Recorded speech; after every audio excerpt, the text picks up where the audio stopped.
দর্শক স্বাগত জানাই আমার নির্বাচনী আলাপে।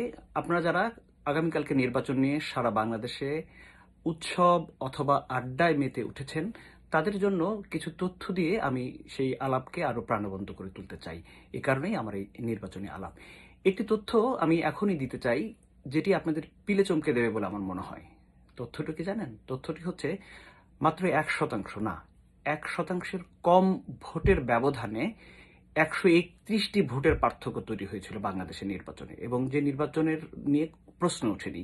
আমি এমন কিছু নির্বাচনের তথ্য আপনাদেরকে দিতে চাই, যেটি নিরপেক্ষ তত্ত্বাবধায়ক সরকারের অধীনে অনুষ্ঠিত হয়েছিল। যদিও ওইসব নির্বাচনে যারা পরাজিত হয়েছিলেন তারা সূক্ষ্ম কারচুপি, স্থূল কারচুপি, অনেক ধরনের উপমা দিয়ে সেটি থেকে বের হয়ে আসার চেষ্টা করেছেন।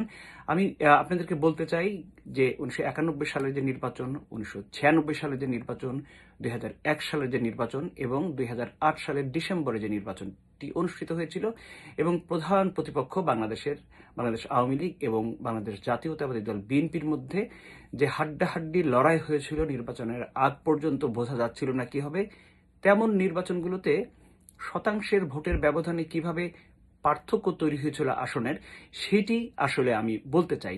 এবং সেই সাথে আপনাদেরকে জানিয়ে রাখতে চাই, এবারের যে নির্বাচন অনুষ্ঠিত হতে যাচ্ছে সেখানে 12,77,00,000-এর বেশি ভোটার রয়েছে, এবং সেখানে নারী পুরুষের একেবারেই কাছাকাছি সমানে সমান। ফলে এই 1% ভোট যে কত গুরুত্বপূর্ণ হয়ে উঠবে আগামীকালকে, নির্বাচন যদি সুষ্ঠু এবং অবাধ হয়, তাহলে সেটি আমি আপনাদেরকে বলতে চাই। প্রথমেই যদি আমরা যাই 1991 সালের নির্বাচনে, যে নির্বাচনে আমরা যদি দেখি আওয়ামী লীগ 37.48% ভোট পেয়ে না, আমি যদি 1991 সালের ভোট থেকে শুরু করি, যে নির্বাচনে বিএনপি 30.81% ভোট পেয়েছিল এবং 140টি আসন পেয়েছিল। আওয়ামী লীগ ভোট পেয়েছিল একেবারেই কাটাই কাছাকাছি 30.08%, মানে 0.73% পার্থক্য, কিন্তু আসন বেশি হয়ে গিয়েছিল বিএনপির, সেটি 52, এবং তারা সরকার গঠন করেছিল।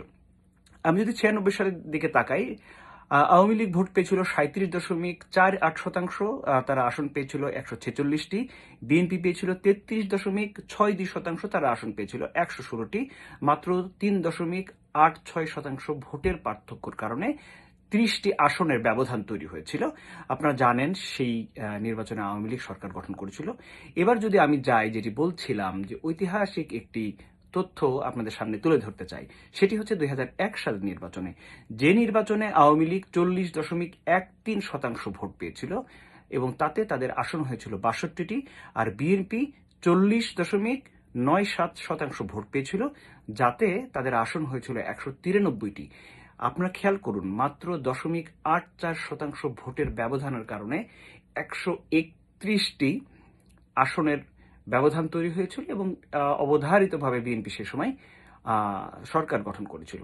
তো এই যে 0.73 অথবা 0.84, মানে 1%-এরও কম ভোটের ব্যবধান, এটি যে কত গুরুত্বপূর্ণ আপনারা নিশ্চয়ই বুঝতে পারলেন। এবং এবারের যদি নির্বাচনের দিকে আমরা তাকাই, যে কারা জিতবে বলে নানান ধরনের সমীকরণ তুলে ধরা হচ্ছে খুব স্বাভাবিকভাবেই, এবং সেখানে যদি আপনারা খেয়াল করেন যে প্রায় 4.5 কোটি নতুন ভোটার নয়, 4.5 কোটি তরুণ ভোটার, মানে তরুণীর ভোটার, যাদের বয়স 18 থেকে 35, এদের ভোটের সংখ্যা 4.5 কোটি। মানে যদি আপনি শতাংশের হিসাব করেন, তাহলে প্রায় 35% ভোট তাদের হাতে।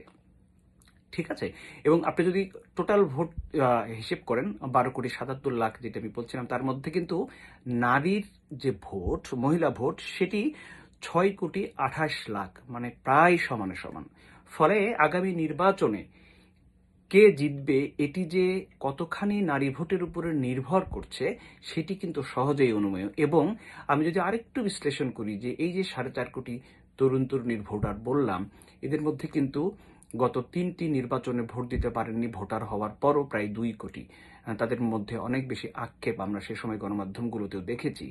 ফলে, এবং এর সাথে যদি আপনি যুক্ত করেন যে গত 24-এর যে আন্দোলন, সেখানে নারীদের যে স্বতঃস্ফূর্ত অংশগ্রহণ আমরা দেখেছি, ফলে নারী কিন্তু আগের থেকে অনেক বেশি সচেতন, এবং সে চায় তার জন্য যে কর্মপরিবেশ, তার চলাফেরার স্বস্তি, এই বিষয়গুলো খুব গুরুত্বপূর্ণ। এবং আপনারা যদি খেয়াল করেন যে এই তফসিল ঘোষণার পর থেকে বিএনপি এবং জামাত যতগুলো নির্বাচনী সমাবেশ করেছে সেখানে নারীদেরকে তারা কতটা গুরুত্ব দিয়ে কথা বলেছে, কি পরিমাণ সম্মান এবং মর্যাদার কথা বলেছে, যে তারা যদি যেতেন নারীদের জন্য তারা কি করবেন। কেন বলেছেন?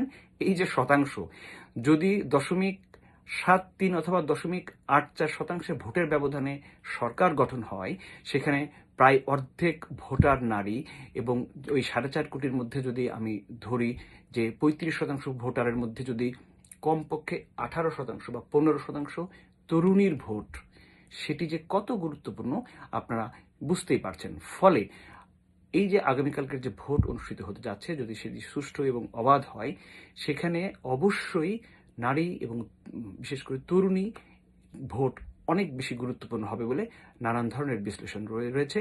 এবং সবচেয়ে বড় কথা, সেই নির্বাচনটি সুষ্ঠু এবং অবাধ হলে সেটি সবার জন্যই মঙ্গলজনক হয়ে উঠবে। ভালো থাকবেন সবাই।